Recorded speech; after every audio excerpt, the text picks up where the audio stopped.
So fe'n i wedi Gruff a dwi'n gweithio fel Ymchwil Defnyddwyr i'r Gig Cymru.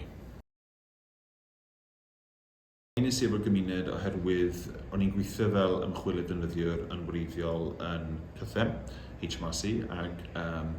oedd ychydig, o'n i'n dechrau cwrdd pobl ond yn gweithio yn yr un maes y fi yng Nghymru, so dechreuais i cymuned bach o bobl lle oedden ni'n cwrdd bob yn awr mis i drafod beth o'n i'n neud a rhannu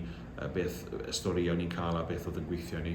Ac sylweddolais i wedyn bod CDPS yn cwrdd ac yn creu y cymuned hefyd o'r un peth. So cytuno ni gyfuno y ddau gymuned fel bod un cymuned mawr. Ac oedd yn gret achos mae CDPS wedi dod â lot o egni mewn i'r peth, mae'n efo lot o gyllid i roi mewn i'r peth. So dyn ni'n gallu cynnal events fel hwn heddiw a gweithgaredda pethau. So dwi wedi dod heddiw eto fel i gefnogi'r cymuned, i gefnogi'r gwaith dwi wedi wneud yn flaenorol ac i gefnogi'r gwaith mae CDPS yn wneud nawr efo'r cymuned sydd yn gret.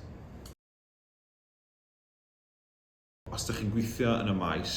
digidol neu fel dylunnydd neu fel ymchwilydd, bys ni'n cynghori chi ddod i event fel hwn heddiw, digwyddiad fel hwn, sori, achos mae yna lot ydych chi'n gallu ennill yn ôl o fod yn rhan efo. Mae'n lot o wybodaeth ydych chi'n gallu rhannu a clywed storïau gan bawb a dysgu pethau, dysgu gwersi da ni wedi dysgu ac fel bod chi'n gallu galluogi chi fynd allan i wneud pethau well eich hunan. Ond jyst fel un peth, fel cymuned, mae'n neis gallu cwrdd achos mwy na thebyg mae mwyafrif o'n i'n gweithio o bell neu o gartra, so does am lot o lefydd yn ei cyfleoedd ni gwrdd ac mae'n grêt gallu cwrdd a trafod beth ni'n neud a rhannu'r y pethau da ni'n neud fel bod ni'n gallu dysgu o'r ein gilydd. Cytuno i godi proffil y gymuned, fwy o weithgareddau, beth ni'n gweld sesiynau gwersi fel workshops a fel la. So, da ni'n gallu rhannu y gwaith da ni'n neud a gwella y broses o wneud gwaith ymchwil yng Nghymru. Codi'r proffil yn wneud gwaith efo siaradwyr Cymraeg hefyd, fel bod yna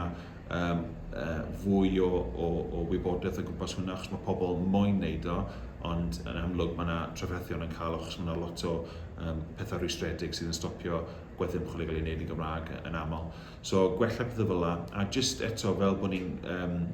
neu'n siŵr bod pobl sy'n gweithio yn y maes yn Cymru yn gwybod fod y cymuned yma yn bodoli fel bod nhw'n gallu dod ato ni am help.